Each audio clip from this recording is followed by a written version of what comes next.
compagnons de l'agneau. Apocalypse 14, 1-5. Puis, voici que l'agneau apparut à mes yeux, il se tenait sur le mont Sion, avec 144 000 gens, portant inscrit sur le front, leur nom, et le nom de leur père. Et j'entendis un bruit venant du ciel, comme le mugissement des grandes eaux, ou le grondement d'un orage violent. Et ce bruit me faisait songer à des joueurs de harpe, touchant de leurs instruments. Ils chantent un cantique nouveau, devant le trône, et devant les 4 vivants, et les vieillards. Et nul ne pouvait apprendre le cantique, hormis les 144 000, les rachetés à la terre. Ceux-là, ils ne se sont pas souillés avec des femmes. Ils sont vierges. Ceux-là, suivent l'agneau partout où il va. Ceux-là, ont été rachetés d'entre les hommes, comme prémisse pour Dieu, et pour l'agneau. Jamais, leur bouche ne connut le mensonge. Ils sont immaculés. Des anges, entre parenthèses, les saints, annoncent l'heure du jugement. Apocalypse 14, 6-13. Puis, je vis un autre ange, qui volait au zénith, ayant une bonne nouvelle éternelle, à annoncer à ceux qui demeurent sur la terre, à toute nation, race, langue, et peuple.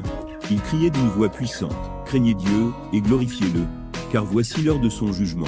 Adorez donc celui qui a fait le ciel, et la terre, et la mer, et les sources. Un autre ange, un deuxième, le suivit en criant, elle est tombée, Babylone la grande. Elle qui a abreuvé toutes les nations, du vin de la colère.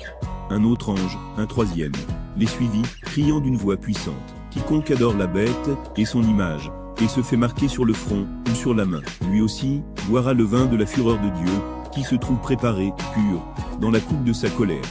Il subira le supplice du feu, et du soufre, devant les saints anges, et devant l'agneau.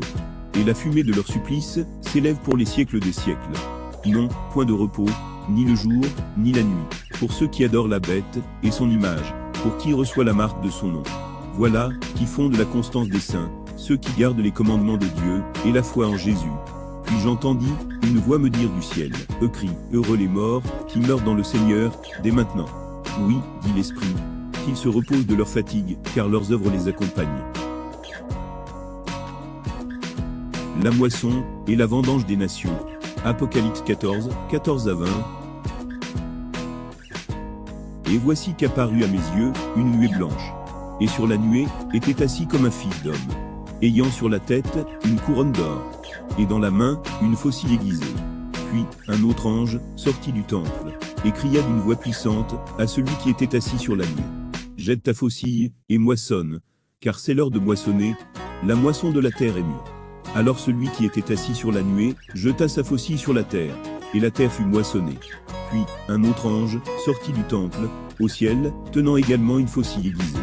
Et un autre ange, sortit de l'autel, l'ange préposé au feu, et cria d'une voix puissante à celui qui tenait la faucille. Jette ta faucille aiguisée, vendange les grappes, dans la vigne de la terre, car ses raisins sont mûrs. L'ange alors, jeta sa faucille sur la terre. Il en vendangea la vigne, et versa le tout, dans la cuve de la colère de Dieu. Cuve immense. Puis, on la foula hors de la ville, et il en coula du sang, qui monta jusqu'aux morts des chevaux, sur une étendue de 1000 stades.